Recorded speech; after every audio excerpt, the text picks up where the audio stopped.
जय भारत दर्शकों, तिरंगा टाइम्स में आपका स्वागत है। मैं हूं इकबाल भारती। 3 दिन पहले कलवा मुमरा के विधायक जितेंद्र आव्हाड ने प्रेस कॉन्फ्रेंस की थी। उस प्रेस कॉन्फ्रेंस में उन्होंने किए हुए कामों का और किए जाने वाले कामों का लेखा जोखा दिया। मित्तल रोड का काम, पानी की टांकियों का काम, MMRDA के ब्रिज का काम, कब्रस्तान का काम, लाइब्रेरी का काम जो शुरू है, कंक्रीट रोड, रेती बंदर का रोड, चौपाटी का काम ऐसे किए और चालू मतलब जो काम शुरू है वो काम बताए। साथ ही 2024 से पहले जो काम करने वाले हैं उसके बारे में उन्होंने बताया कि AR पॉलिसी के तहत 5 से 6 रिजर्वेशन उन्होंने किए हैं और उन रिजर्वेशन में कुछ अहम काम होने वाले हैं, जिसमें मार्केट का काम होने वाला है, जिसका प्लान तैयार है। इसके बाद में स्कूल और कॉलेज के लिए खास तजवीज़ इस प्लान में की गई है। 2 महीने के अंदर ही TMT बस डेपो का काम शुरू होने वाला है। होने वाले कामों में एक ड्रामा थिएटर बनाने का प्लान था, लेकिन उसकी जगह उर्दू घर बनाने का काम होने वाला है। स्लॉटर हाउस के बारे में उन्होंने बताया कि 23 तारीख को कहां पर स्लॉटर हाउस बनने वाला है ये जगह मैं बताने वाला हूं। यहां पर गरीब वर्ग के लोगों के लिए शादी घर बनाने का काम 1 महीने के अंदर शुरू होने वाला है, जिसकी कैपेसिटी तकरीबन 1000 लोग बैठेंगे इतनी है। हॉस्पिटल के बारे में उन्होंने बताया कि कौसा का हॉस्पिटल कैशलेस हॉस्पिटल रहेगा, जहां पर केंद्र और राज्य सरकार की विविध योजनाओं के माध्यम से पेशेंट के लिए फ्री इलाज होगा। एक प्लेग्राउंड भी बनने वाला है, लेकिन कहाँ बनने वाला है ये पता नहीं। शहर का अहम मसला टोरेंट बना है। टोरेंट की वजह से जनता में काफ़ी नाराज़गी है। इस पर उन्होंने कहा कि टोरेंट में जाकर मैं पूरी शिकायतों का जायज़ा लूँगा। उन्होंने भरी प्रेस कॉन्फ्रेंस में कहा कि इकबाल भारती से मतलब मुझसे वादा किया है कि टोरेंट के मसलों को लेकर टोरेंट के मालिक को यहाँ बुलाने वाला हूँ और मेरे साथ और कोई नहीं, सिर्फ इकबाल भारती और मैं रहूँगा। हमारी तो टोरेंट से तकरार शुरू ही है। अगर विधायक जी के साथ जाकर जनता का कुछ भला होता है तो उसके लिए हम कोशिश ज़रूर करेंगे। तो आइए देखते हैं उन्होंने मुझसे क्या वादा किया। केसेस तो फिर भी हो रहे हैं मुमरा के अवाम पर। केसेस उसके बारे में ही आने वाले दिनों में मैं एमएससीबी के उसके मालिक को ही बुलाने वाला हूँ टोरेंट के, और वहीं पे ये फैसला किया जाए।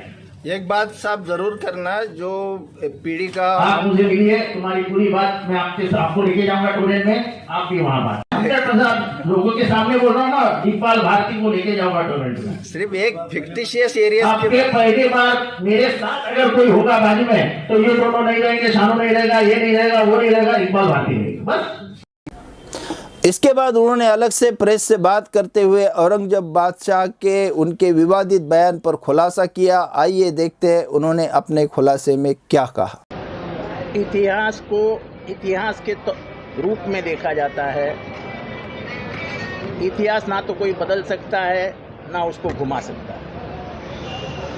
शिवाजी महाराज के बारे में गलत इतिहास लिखा गया था। हमने बड़ी लड़ाई करके, आपको मालूम है 20-20 साल हम लोग लड़े, मेरे पहले भी लोग लड़ते रहे, लेकिन हमने शिवाजी महाराज को जो उन्होंने हिंदू चौकट में कैद किया था उससे बाहर निकाल के सभी धर्मों का राजा बना दिया। मैंने उस शख्स के बारे में बात की जिसका नाम आप ले रहे हैं। मैंने इतिहास के परिप्रेक्ष्य में बात की, एक राजा के बारे में बात की। मैं ना तो कभी दीन के बारे में बात करता हूँ, ना मदरसे के बारे में बात करता हूँ, ना मस्जिद के बारे में बात करता हूँ। मैं 12-13 साल हो गए, मैं कभी भी किसी के धर्म के बारे में बात नहीं करता हूँ, कभी किसी धर्म के मसले में जाता नहीं हूँ। मैंने जो बात कही वो इतिहास के संबंधित थी। मैं दीन के संबंध से कोई बात नहीं करता हूँ, ना तो की। अब रही बात दीन की, तो अगर दीन में उसका कुछ है, कुछ मतलब निकलता है तो मैं सॉरी कह सकता हूँ। यहाँ पर मैं इल्म के दानिशवरों की ओर से बात रखना चाहता हूँ कि औरंगजेब रहमतुल्लाह अलैह का किरदार हम भारत के लोगों तक पहुँचाने में नाकाम रहे। साथ ही एक बादशाह के तौर पर भी उनका इतिहास लोगों तक पहुँचाने में नाकाम रहे। इतिहास के कातिलों ने उनके दोनों किरदार दागदार किए। एक बादशाह के तौर पर हम उनका पक्ष नहीं ले सकते, लेकिन एक इंसान के तौर पर, एक दीनदार शख्सियत के तौर पर उनका सच्चा इतिहास लोगों तक पहुँचाने की ज़रूरत है। और मैं यकीन से कहता हूँ कि ये काम ज़्यादा मुश्किल नहीं है, बहुत आसान काम है और इंशाल्लाह उसको हम पूरा करने की कोशिश करेंगे। विधायक जितेंद्र आव्हाड ने औरंगजेब रहमतुल्लाह अलैह के बारे में विवादित बयान एक राजनीतिक मजबूरी के तहत किया था और माफ़ी भी मांगी तो वो भी एक राजनीतिक मजबूरी थी। हमारे देश में भाईचारा बढ़ाने की बहुत ज़रूरत है। भाईचारे के दुश्मन बहुत खतरनाक खेल खेल रहे हैं। उस खेल में ना चाहते हुए भी हमें घसीटा जा रहा है। इस खेल में अभी तक हज़ारों लोगों की जानें जा चुकी है। गोधरा कांड, गुजरात दंगा, दिल्ली दंगा इसी खेल का एक हिस्सा है। एक वली की हैसियत से, एक दीनदार की हैसियत से औरंगजेब रहमतुल्लाह अलैह की इज्जत करना, उनसे मोहब्बत करना बिल्कुल सही है, लेकिन एक बादशाह के तौर पर हमें कोई फ़ख्र नहीं होना चाहिए, क्योंकि मुग़ल बाहर से आए थे, उन्होंने हमारे देश को गुलाम बनाया था, उन्होंने अपने ही ख़ानदान के लोगों को गद्दी नशीन बनाया, किसी भारतीयों को नहीं। हम महाराष्ट्र में रहते हैं तो हमें महाराष्ट्र के इस देश के सुपुत्र छत्रपति शिवाजी महाराज पर अभिमान होना चाहिए। उन्होंने सबको लेकर राज किया था। इस प्रेस कॉन्फ्रेंस में विधायक जितेंद्र आव्हाड ने एक अहम बात कही है। पहले उन्होंने क्या कहा, गौर से सुनिए। मैंने कहा था आपके पास एमएससीबी के मीटर है, लगे हुए हैं, मीटर निकालो, साइड में रख दो, नया मीटर लगाओ। वो मीटर को इतिहास समझ लो, नए मीटर से आपका कनेक्शन शुरू आ जाएगा, नए मीटर का बिल भर दो। दूसरी चीज, अगर आपके बिल पे बिल आता है और उसके ऊपर टोरेंट का बिल आता है और बाद में साइड में एमएससीबी का बिल आता है, तो आप एमएससीबी का बिल मत भरो, आप सिर्फ टोरेंट का बिल भरो, आपको एमएससीबी बिल के लिए पूछा भी नहीं जाएगा। ये दो बातें मैंने रखी थी और आज भी रख रहा हूं। उन्होंने कहा, उसका साफ मतलब यही निकलता है कि जब 1 मार्च 2020 को टोरेंट पावर यहाँ आई, तब जिनके मीटर लगे थे, लाइट बिल चालू थे, वह लोग पुराने मीटर टोरेंट के माध्यम से निकलवा के टोरेंट के नए मीटर लगवाए, तो कंज्यूमर को सिर्फ टोरेंट का बिल भरना पड़ेगा।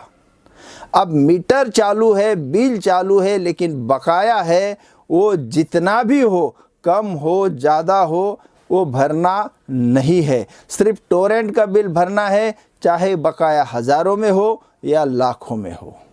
एक तरफ विधायक जितेंद्र आव्हाड का ये अटल स्टेटमेंट, उन्होंने ये इस प्रेस कॉन्फ्रेंस में उसको दोहराया है। अब assistant general manager Devi Prasad ने globalmedia.com से कहा और स्थानीय कांग्रेस नेता गफूर रुमानी से कहा कि कोई बिल माफ़ होने वाला नहीं है। पुराना बिल तो भरना ही पड़ेगा, बल्कि नहीं भरेंगे तो उसका इंटरेस्ट बढ़ता जाएगा और वो बिल किसी भी सूरत में भरना ही पड़ेगा।